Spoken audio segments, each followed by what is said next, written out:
अवधूत चिंतन श्री गुरुदेव दत्त. श्री स्वामी समर्थ. देवाला आज तुला काही सांगायचे आहे. ते तुझ्यासमोर आले आहेत. बाळा, तुझ्या मनात तू खूप काही शंका घेतोस. त्या शंकेचे निरसन करण्यासाठी आम्ही स्वतः तुझ्यापर्यंत आले आहोत. बाळा, तू खूप काही विचारही करतोस. त्या विचारांमध्ये काही नकारात्मक विचार तुझ्या मनात असतात. ते तुझ्या मनात घर करून बसू नयेत यासाठी आजचा हा संदेश आहे.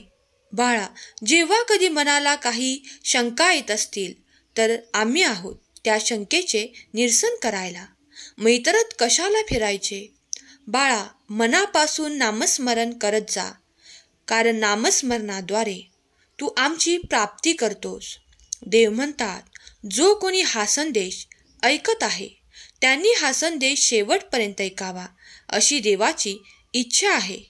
देव म्हणतात, तू जर या संदेशापर्यंत आला आहेस तर आता काळजी करणे अगदी या क्षणाला मिनिटाला सोडून दे.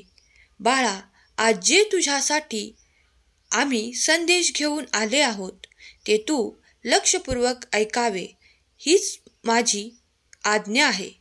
बाळा, तुम्ही जर काही कामाला निघता आणि मनात शंका ठेवता तेव्हा ते कार्य होण्यासाठी विलंब लागतो. पण जेव्हा तुमच्या मनात काहीही शंका नसते आणि तुम्ही पुढे चालत राहता तेव्हा ते कार्य पूर्ण होते. देवाचा धावा करतात तेव्हा ईश्वरही परमेश्वरही तुमच्याकडे ते चमत्कार, ते आशीर्वाद वेगाच्या दिशेने पाठवू इच्छितात. पण देव एक सांगतात, तुम्ही मनात शंका करू नका, कारण जे तुमच्याकडे येत आहे ते फार दिव्य आहे. ते अलौकिक आशीर्वाद ते सर्वांनाच मिळतील असे काही नाही. कारण बाळा, जे कोणी योग्य आहे त्यांच्यापर्यंत ते आशीर्वाद येतील. आज तुम्ही संदेश देखील ऐकत आहात. हा संदेश प्रत्येक जण तर ऐकणार नाहीत, प्रत्येकापर्यंत हा संदेश पोहोचणार नाही हे तर तुम्ही मानता ना.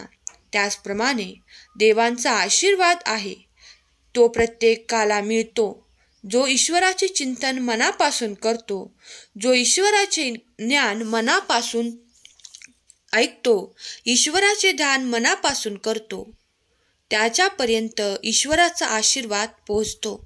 बाळा, जर देवाने प्रत्येकाला सारखाच आशीर्वाद दिला तर त्याच्या कर्माचे काय? प्रत्येकाला आपल्या कर्मानुसार फळ मिळत असते.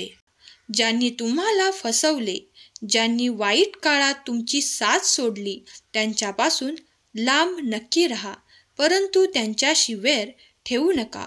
वैर माणसाला खूप दुष्ट माणूस बनवत असते. आपल्याला दुष्ट बनायचे नाही तर आपल्याला प्रेमळ बनायचे आहे. आपल्याला भगवंताच्या चरणाशी आपले स्थान निर्माण करायचे आहे. त्यांच्यासोबत आपल्याला आपलं जीवन जगायचं आहे. म्हणून हे सुंदर जीवन खूप वाईट बनवू नका. सुंदर जीवनाला आणखी सुंदर बनवा. स्वामी तुमच्या सोबतच आहेत.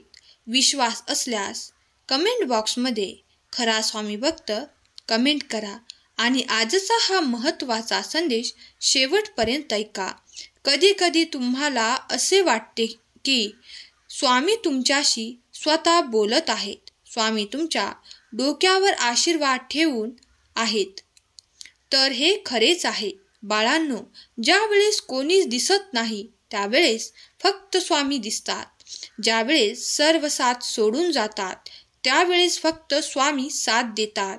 म्हणून बाळांनो, जीवनात कोणावर प्रेम करायचं, कोणावर विश्वास ठेवायचा आहे हे माहीत नसेल तर स्वामींवर विश्वास ठेवा, स्वामींवर प्रेम करा.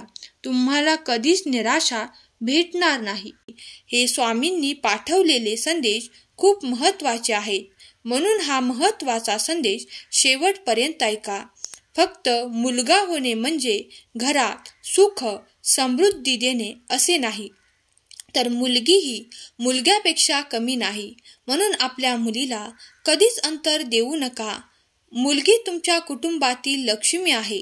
तिला जपायला शिका. एक ना एक दिवस ती तुमचं घर सोडून जाणार आहे. म्हणून मुलीला जपा.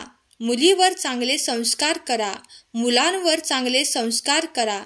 पुढे जाऊन तेच तुमच्या थाटामाटात गाजाबाजात तुमचा उद्धार करणार आहेत. म्हणून त्यांना योग्य वळण लावा. जर त्यांनी तुमचे नाक कापलं तर तुम्हाला समाजामध्ये काहीच उरत नाही.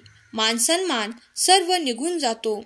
म्हणून कोणाला जपायचे असेल तर आपल्या मुलांना जपा. त्यांच्यावर संस्कार करा, कारण ते तुमचे भविष्य आहेत आणि आपलं भविष्य आपल्या हातामध्ये आहे. आज आहे, आता आहे. काही चुका झाल्या असतील तर सर्व चुका सुधारण्याची वेळ अजूनही गेली नाही. बाळांनो, भविष्यात काय होणार आहे याचा विचार करण्यापेक्षा आता आपण काय करत आहोत याचा विचार करा. मागे काय घडून गेले किंवा भविष्यात काय होणार आहे या विचारात मग्न राहू नका. जीवनात कधीच हार मानू नका. परमेश्वर आहेत आणि परमेश्वर 100% आपल्या जीवनात चमत्कार घडवणार आहेत. परमेश्वर मार्गदर्शन करताना स्वतः आपल्या भक्तांना म्हणतात, बाळा, चिंता करत कधीच रडत बसू नकोस. मी कायम तुझ्या सोबत आहे. माझी शक्ती सदैव तुझे रक्षण करत आहे. परमेश्वर म्हणतात, बाळा, तुझ्या गोष्टींची वाट बघतोय की प्रत्येक गोष्ट मी तुला जीवनात देणार आहे. ज्यासाठी तू रडतोय ना, एक दिवस ती गोष्ट न रडता देखील तुला मिळणार आहे. बाळांनो, आपण परमेश्वराला कधीच वाईट दृष्टिकोनातून बघू नका, कारण परमेश्वराने कधीच कोणाचे वाईट केलं नाही आणि करणारही नाही. जे काही होत आहे ते आपल्या सर्व काही कर्माचे भोग असतात. परमेश्वर फक्त चांगले करू शकतात. म्हणून परमेश्वरावर श्रद्धा ठेवा. परमेश्वर मार्गदर्शन करताना नेहमी आपल्या भक्तांना सांगत असतात, हे बाळा, मी तुझ्यावर खूप प्रेम करतो.